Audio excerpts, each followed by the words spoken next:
নমস্কার বন্ধুরা, আপনারা সবাই দেখছেন সরকারি সংবাদ ইউটিউব চ্যানেল। বন্ধুরা, আপনাদের সবার জন্য কিন্তু একটা দারুণ খুশির সংবাদ রয়েছে। তার কারণ বন্ধুরা, এখন আপনি আপনার মোবাইল দিয়েই আপনার রেশন কার্ডের সঙ্গে আধার লিঙ্ক করাতে পারবেন মাত্র 3 মিনিটে। কিন্তু তার আগে আপনাদের কাছে একটা রিকোয়েস্ট আছে, আপনারা ভিডিওটিকে কিন্তু সম্পূর্ণ দেখবেন। সম্পূর্ণ দেখলেই কিন্তু আপনি আপনার মোবাইল দিয়ে এক্ষুনি আপনার আধার কার্ডের সাথে রেশন কার্ড লিঙ্ক করাতে পারবেন। কিন্তু বন্ধুরা, তার আগে যদি আপনারা এই লিঙ্ক করাতে চান, সবার আগে এই ভিডিওটিকে লাইক করে আমার চ্যানেলটিকে সাবস্ক্রাইব করে পাশের বেল নোটিফিকেশনটা অল করে দেবেন। বন্ধুরা, সবার আগে আপনারা মোবাইলের ক্রোম ব্রাউজারের হোম পেজে চলে আসুন। এখানে গুগলের সার্চ বারে এসে আপনারা টাইপ করে নিন wbpds.gov.in। এটা লিখে সার্চ করে দিন, তো আপনার সামনে এই ধরনের ওয়েস্ট বেঙ্গলের অফিসিয়াল পেজটা খুলে যাবে। বন্ধুরা, আজকে যে পদ্ধতিটা দেখাতে চলেছি, এটাতে শুধু আপনার আধার কার্ড নয়, আপনি নিজের প্যান কার্ড, মোবাইল নাম্বার ও ইমেল নাম্বার পর্যন্ত অ্যাড করতে পারবেন। এমনকি যদি আপনার ডিজিটাল রেশন কার্ড এর আগে না থেকে থাকে, এখান থেকে একই ফর্মের মাধ্যমে আপনি আবেদনও করতে পারবেন। এবার আপনারা পেজটাকে নিচে স্ক্রল করবেন। স্ক্রল করলে নিচে দেখতে পারবেন click here apply online non subsidised ration card. এই লিঙ্কটাতে আপনার ক্লিক করতে হবে।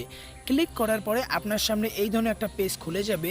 এখানে আপনার মোবাইল নাম্বারটা এন্টার করে গেট ওটিপিতে ক্লিক করতে হবে। তাহলে আপনার মোবাইলে একটা ওটিপি আসবে, সেই ওটিপি দিয়ে সবার প্রথমে আপনাকে ভেরিফাই করতে হবে। এরপর আপনার মোবাইলের ওটিপি নাম্বারটা এখানে টাইপ করে নিন। ওটিপি নাম্বার দেওয়ার পরে নিচে ভ্যালিডেট বাটনটাতে ক্লিক করে দেবেন।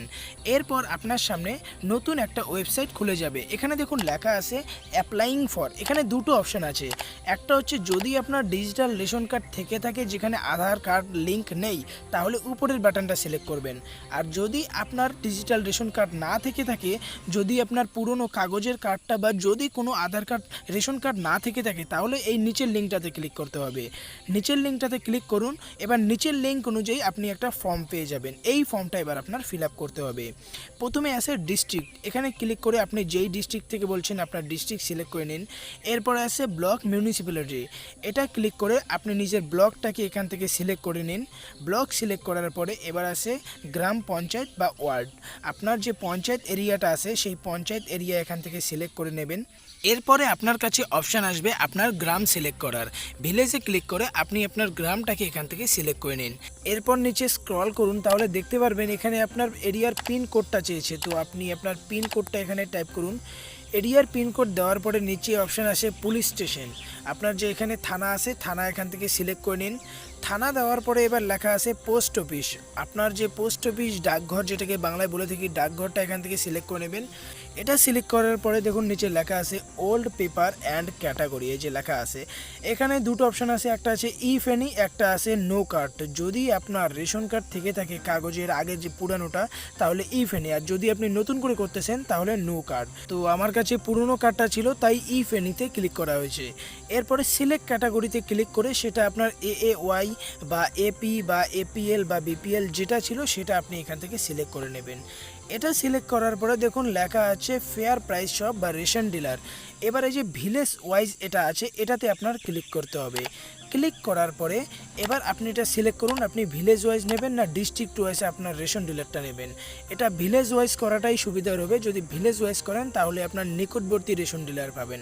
আর ব্লক ওয়াইজ, ডিস্ট্রিক্ট ওয়াইজে অনেকটা ডিস্টেন্সে পড়ে যায় এই ক্ষেত্রে। এরপরে নিচে দেখুন অপশান আছে সিলেক্ট ফেয়ার প্রাইস শপ। এখানে দেখুন লেখা আছে সিলেক্ট ফেয়ার প্রাইস শপ। এর মানে হচ্ছে যদি এখানে যখন ক্লিক করবেন, এখানে আপনি যদি ভিলেজ ওয়াইজ করেন তাহলে আপনার গ্রামে যে কটা রেশন ডিলার আছে আপনার কাছাকাছি, সেই কটা রেশন ডিলারের অপশান এখান থেকে পেয়ে যাবেন। তো আপনার নিকটবর্তী যেই এরিয়াটা থাকবে সেটা আপনি এখান থেকে সিলেক্ট করে নেবেন। সিলেক্ট করার পরে এবার নিচে আসবেন। নিচে দেখুন লেখা আছে পার্সোনাল ডিটেলস। এখানে দেখুন প্রথমেই লেখা আছে relation with head of family. আপনার পরিবারের যে প্রধান তার সাথে আপনার কি সম্পর্ক, যদি আপনি নিজেও হেড হন সেটাও আপনি এখান থেকে সিলেক্ট করতে পারেন। এরপরে দেখুন লেখা আছে নিচে first name, middle name, last name. তো এখানে আপনার নাম দিতে হবে, মানে যার নামে রেশন কার্ডে আপনি লিঙ্ক করাচ্ছেন তার রেশন কার্ডে যে নাম আছে সেখানে ফার্স্ট নেম, মিডল নেম এবং লাস্ট নেম। এরপরে দেখুন নিচে লেখা আছে ফাদার, মাদার, হাজব্যান্ডস নেম। যদি আপনার বাবা, মা, স্বামী যদি কেউ থেকে থাকে তার নাম এখানে দিতে হবে, যে কোনো একজনের নাম দিলেই হয়ে যাবে। এরপরে দেখুন নিচে লেখা আছে জেন্ডার। এখানে আপনি আপনার জেন্ডারটা সিলেক্ট করে নিন। এরপরে নিচে আছে ডেট অফ বার্থ, এখানে আপনি আপনার জন্ম তারিখটা এখানে লিখে নিন। এরপরে আছে ওল্ড রেশন কার্ড নাম্বার, আগের যে কাগজের যে রেশন কার্ডটা ছিল সেই রেশন কার্ডের যে নাম্বারটা আছে এখানে আপনার সেটা লিখতে হবে।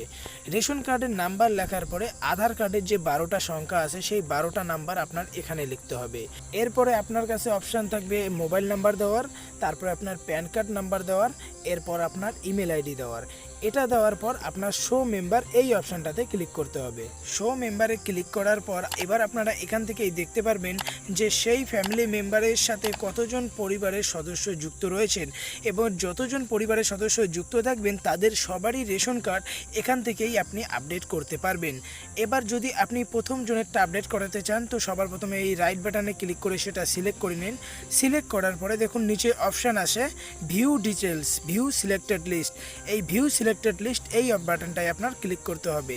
যখনই এই বাটনটায় ক্লিক করবেন, ক্লিক করার পরে আপনার সামনে যাকে সিলেক্ট করবেন তার এই ধরনের আর একটা নিচে ব্যানার লিস্ট খুলে যাবে। এখানে আপনি যদি স্ক্রল করেন তাহলেই দেখতে পারবেন এখানে অপশান এসে যাবে, আপনার ডেট অফ বার্থ দেওয়ার অপশান পাবেন, ভোটার আইডি কার্ড দেওয়ার অপশান পাবেন, আধার কার্ড দেওয়ার অপশান পাবেন, প্যান নাম্বার দেওয়ার অপশান পাবেন এবং মোবাইল নাম্বার দেওয়ার অপশান পাবেন। এবার আপনার নিচে এসব দেওয়ার পরে সেভ অ্যান্ড ভিউ এই বাটনটাতে ক্লিক করতে হবে। এরপর আপনার সামনে এই ধরনের একটা ক্যাপচা কোড আসবে, এটা ফিল আপ করে সাবমিট বাটনে ক্লিক করে দেবেন। সাবমিট বাটনে ক্লিক করার পরে আপনার সামনে আপনার টোটাল ফর্মের একটা পিডিএফ ফাইল এসে যাবে। এই ফাইলটাকে ডাউনলোড করে প্রিন্ট করে নেবেন। পরবর্তীকালে কিন্তু এই প্রিন্ট কপি দেখেই আপনি আপনার পোস্ট অফিস থেকে আপনার রেশন কার্ডটা পেয়ে যাবেন।